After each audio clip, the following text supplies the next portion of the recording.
BA द्वितीय वर्ष के प्रथम प्रश्न पत्र प्रमुख राज्य व्यवस्थाएं के अंतर्गत आज मैं आपको ब्रिटिश संसद के बारे में विस्तार से बताना चाहूँगी। ब्रिटिश संसद का संगठन किस प्रकार से है, सर्वप्रथम हम इस बात पर चर्चा करेंगे। ब्रिटिश संसद का अर्थ सम्राट सहित लोक सदन और लॉर्ड सभा है। यानी ब्रिटिश संसद के जो दो सदन हैं, उच्च सदन लॉर्ड सभा है और निम्न सदन लोक सदन। लोक सदन ब्रिटिश संसद का प्रथम और लॉर्ड सभा द्वितीय सदन है। ऐतिहासिक दृष्टि से लॉर्ड सभा इन दोनों सदनों में पुरानी है। सर्वप्रथम हम लॉर्ड सभा के संगठन के बारे में बात करते हैं। लॉर्ड सभा को ब्रिटेन की लोकतंत्रात्मक प्रणाली में एक कुलीन तंत्रीय संस्था कहा जा सकता है, क्योंकि इसकी सदस्यता का प्रमुख आधार वंशानुगत है। 19वीं सदी के अंत तक ब्रिटिश राजनीति में लॉर्ड सभा को लोक सदन से अधिक महत्वपूर्ण स्थान प्राप्त होता था, किंतु अब स्थिति बिल्कुल बदल गई है और लॉर्ड सभा न केवल द्वितीय वरन द्वितीय महत्व का सदन हो गया है। अब सर्वप्रथम हम लॉर्ड सभा की रचना के बारे में बात करेंगे तो पाएंगे कि लॉर्ड सभा की सदस्य संख्या निश्चित नहीं है, क्योंकि इसमें सम्राट प्रधानमंत्री की सिफारिश पर जितने नवीन सदस्य आवश्यक समझता है नियुक्त कर सकता है। अवकाश प्राप्त प्रधानमंत्रियों, लोक सदन के अवकाश प्राप्त अध्यक्ष, अवकाश प्राप्त सेनापति और वायसराय, उच्च कोटि के न्यायवेत्ताओं और साहित्य, विज्ञान तथा कला में प्रसिद्धि प्राप्त व्यक्तियों को ही सामान्यतया प्रधानमंत्री की सिफारिश पर सम्राट के द्वारा सदस्यता दी जाती है।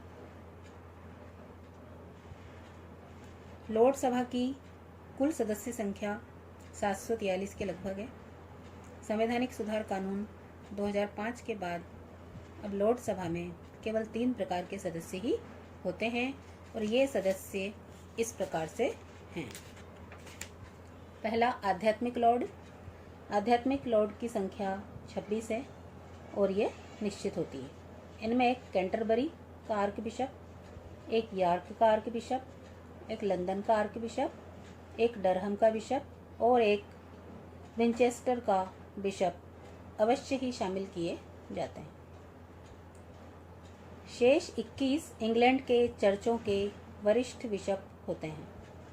जब कभी मृत्यु या पद त्यागने से किसी धार्मिक लॉर्ड का स्थान खाली हो जाता है तो अगला वरिष्ठ बिशप उसका स्थान ग्रहण कर लेता है। दूसरा है इसमें वंशगत या पैतृक पियर। दिसंबर 1999 में पारित अधिनियम के अनुसार वंशगत पियरों की 3 श्रेणियां रखी गई हैं। पहला, दलीय साथी पियरों से निर्वाचित किए जाने वाले सदस्य। दूसरा, पदाधिकारी जिन्हें संपूर्ण सदन चुनता है। तीसरा, राजघराने के सदस्य के रूप में ये सदस्य वर्तमान में 75 निर्वाचित दलीय सदस्य तथा 16 पदधारी सदस्य हैं। तीसरी श्रेणी इसमें आती है आजीवन पियर। 1958 के आजीवन पियरेज एक्ट ने साम्राज्ञी को प्रधानमंत्री के परामर्श पर आजीवन पियर नियुक्त करने की शक्तियां प्रदान की। एक्ट में आजीवन पियरों की संख्या निर्धारित नहीं की गई। साम्राज्ञी सामाजिक तथा राजनीतिक जीवन के प्रतिष्ठित एवं अनुभवी स्त्री पुरुषों को आजीवन पियर नियुक्त कर सकती है। वर्तमान में इन पियरों की संख्या 561 है, जिसमें 121 महिलाएं हैं। वस्तुतः गत वर्षों में लॉर्ड सभा की रचना में 2 दृष्टि से परिवर्तन आया है। प्रथम, 1958 के पूर्व लॉर्ड सभा एक पूर्णतया पुरुष सदन था और कोई भी महिला लॉर्ड सभा के सदस्य नहीं हो सकती थी। आजीवन पियरेज एक्ट 1958 के अंतर्गत ये व्यवस्था की गई कि सम्राट महिलाओं को आजीवन पियर बनाकर लॉर्ड सभा की सदस्यता प्रदान कर सकता है। आज स्थिति यह है कि सदन के 707 सदस्यों में 126 महिलाएं हैं। अब ये प्रश्न उठता है कि सदस्यों के विशेष अधिकार क्या हैं। तो लॉर्ड सभा के अनेक परंपरागत विशेष अधिकार यद्यपि समाप्त कर दिए गए हैं, लेकिन अब भी उन्हें कुछ विशेष अधिकार प्राप्त हैं। लॉर्ड सभा के सभी सदस्यों को भाषण की स्वतंत्रता प्राप्त है और उनके द्वारा सदन में कही गई किसी भी बात के आधार पर उन पर मुकदमा नहीं चलाया जा सकता। संसद के सत्र के समय उन्हें गिरफ्तार नहीं किया जा सकता। लोक सदन के सदस्य केवल स्पीकर के माध्यम से सम्राट तक सामूहिक रूप में पहुंच सकते हैं, लेकिन लॉर्ड सभा के सदस्यों को व्यक्तिगत रूप से सम्राट से सार्वजनिक विषयों पर वार्ता करने का अधिकार भी प्राप्त है।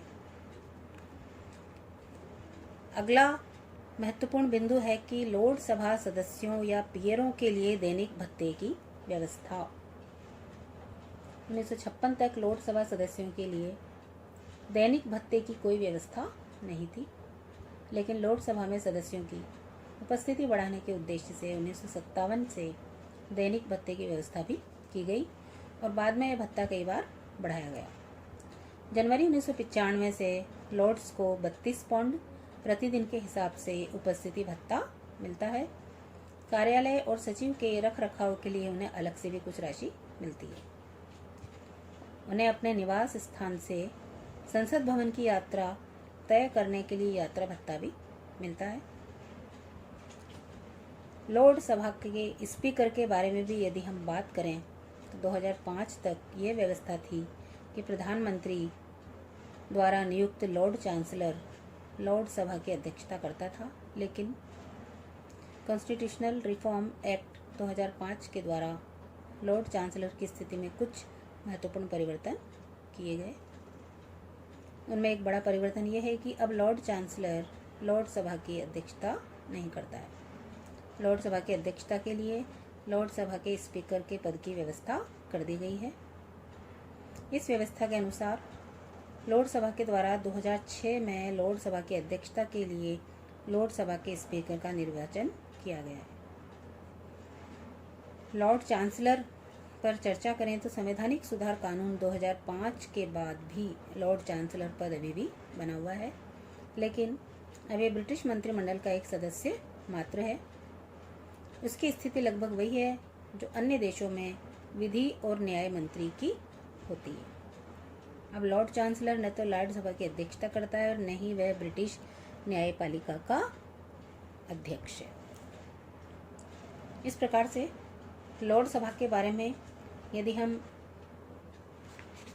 संगठन की चर्चा करें तो लॉर्ड सभा का जो संगठन है 2005 के बाद काफ़ी कुछ बदल गया है। लॉर्ड सभा के वाद विवाद को सीमित करने के लिए समापन प्रस्ताव का प्रयोग नहीं किया जाता। इस संबंध में केवल 2 स्थायी आदेश हैं, जिसमें प्रथम के अनुसार कोई सदस्य एक ही विषय पर 2 बार नहीं बोल सकता और दूसरे के अनुसार वाद विवाद विषय से असंबद्ध नहीं हो सकता।